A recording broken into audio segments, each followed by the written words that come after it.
মাননীয় অর্থমন্ত্রীর কাছে আমার প্রশ্ন হচ্ছে, ইসলামী ব্যাংক বাংলাদেশ লিমিটেড টোটাল 92,115 কোটি টাকা ঋণের ধারক এবং এই 92,115 কোটি টাকার মধ্যে এস আলম গ্রুপ একাই 80,000 কোটি টাকা হচ্ছে ঋণ খেলাপি।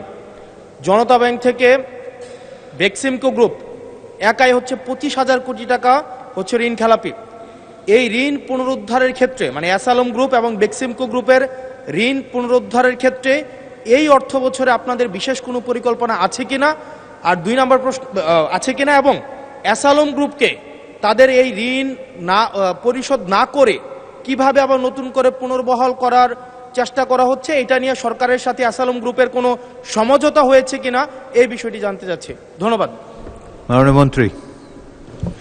মাননীয় স্পিকার, বিএনপির রাজনীতি অর্থনৈতিক কার্যক্রমের মধ্যে কারোর সাথে কোনো সমঝোতা করার কোনো সুযোগ নাই, এবং বিগত দিনে আমি আপনাদের একটু পরিষ্কারভাবে বলতে চাই, বিএনপি যতবারই সরকারে এসেছে ফাইন্যান্সিয়াল ডিসিপ্লিন নিয়ে কোনো প্রশ্ন আসে নাই, macro strategy macro economic stability নিয়ে কোনো প্রশ্ন উঠে নাই, শেয়ার বাজার লুটপাট নিয়ে কোনো প্রশ্ন উঠে নাই।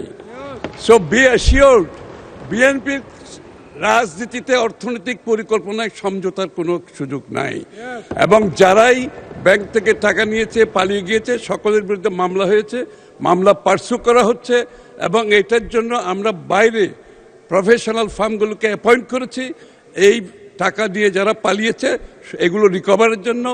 একদিকে G2G গভর্নমেন্ট টু গভর্নমেন্ট কাজ চলছে, অন্যদিকে রিকভারি যে ফার্মগুলো আছে প্রাইভেটলি তারাও কাজ করছে। ইনশাআল্লাহ আগামী দিনে আমরা এই টাকা রিকভার করতে পারবো। ধন্যবাদ।